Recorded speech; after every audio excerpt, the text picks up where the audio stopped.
Hello everyone, and welcome to the Save Point. Save Point is a podcast that wants to bring Bible-based reviews on video games. We will be judging on two main criteria, the quality of the game and the content of the game. Both will be scored on a scale of 1 to 5.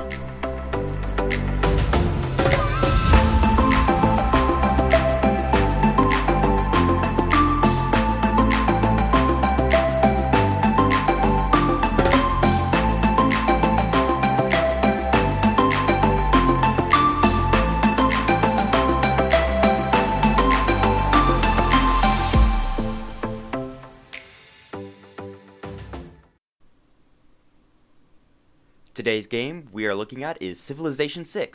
Civilization VI, or Civ 6, is a turn-based grand strategy game. Out of all of the games I have reviewed, this is the most like a board game you would play with your family. If you like Settlers of Catan, you will probably like Civilization VI. When you start off a game of Civ 6, the first thing that you do is choose a country to play. In the base game of Civ 6, there are 18 different countries that you can play as. Each civilization has a unique building, unit, and ability. The leader also has a unique ability, but some also have unique units. For this review, I will be using Germany as an example. Before you ask, is the Holy Roman Empire and not the Third Reich.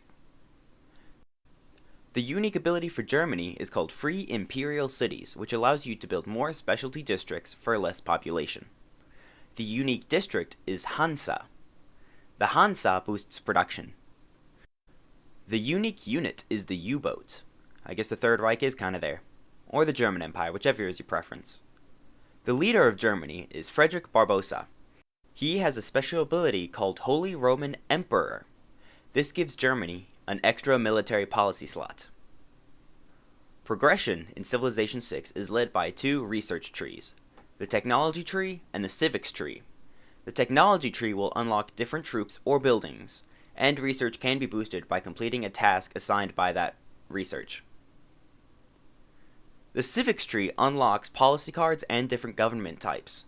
There are 4 different policy card types: military, economic, diplomatic, and wild card. Military cards help your army by reducing costs or increasing damage. Economic cards will adjust different aspects of your economy. Diplomatic cards help you interact with different city-states that are scattered around the map. Wild cards help you attract different great people. Time can be strange in Civ 6, but it is easily measured with 8 different eras. Starting in 4000 BC, we have the Ancient Era, moving on to the Classical Era. Progressing, we have the Medieval Era. Jumping back up, we have the Renaissance Era. Building up, we have the Industrial Era. Then we got the Modern Era. Coming in with a bang, we have the Atomic Era. And last, we have the Information Era. The Information Era ends in 2050 AD. When you first spawn in Civ 6, you have a settler and a warrior. When you place down the settler to found a city, that city is now your capital. Over the course of the game, you will build up your capital and begin to plant more cities. It won't be long until you come across a city-state. City-states are cities that don't belong to a specific civilization and exist by themselves. You can gain control of this city-state by sending enough envoys to become its suzerain. Think of it kind of as a vassal state. But you're not the only empire looking to win the game, and you'll find another civilization soon. The AI controlling the civilizations all have 2 agendas, and trust me, you will anger at least one at some point. If the civilization likes you, then it will probably offer trades and embassies to improve relations. The way to get the AI to like you is to offer gifts or trades and to satisfy their different agendas. If they really like you, you can try to get them to declare you as their friend, and if that works, you can offer them an alliance. There are many different units, but can be broken down into 6 types: civilian, land military, naval military, air force, support, and religious. There are many different subcategories, 18 to be exact. My favorite part about Civilization VI is that there are multiple ways to win. There's 5 in total: domination, science, tourist, religion, and score victory. For domination, you have to conquer every country's capital. To gain a science victory, you have to complete 3 different objectives dealing with landing on the moon and Mars.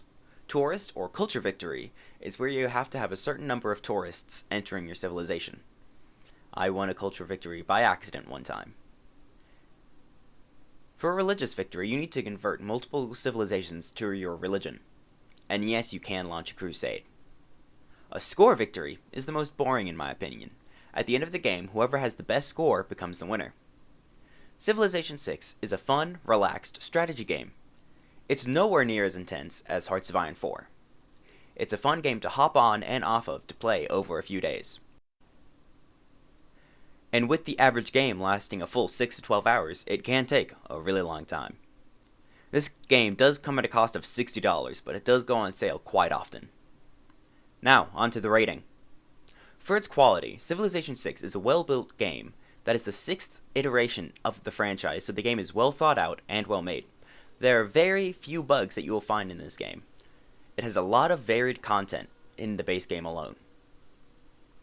But, on the con side, there are a few exploits that can be used to absolutely demolish the AI or really annoy your friends.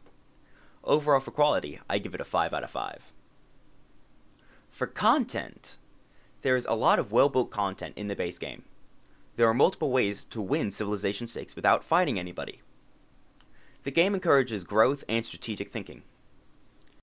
It's very easy to win the game with only a small defensive army. For the cons, there's a good bit of combat in the game, and you will have to fight something at least once. Blame the barbarians, they are really rude. There is a religious mechanic, and that can make some people uncomfortable. Overall for content, I give it a 3 out of 5. For my personal thoughts, I really do like this game. It's a fun game to relax, and I have a good time playing with. It holds a special place in my heart because it's a game that me and my dad can both play and enjoy. If you're interested in getting into the grand strategy genre, this is an excellent game to start with. The mechanics are easy to understand, and the tutorial is very simple.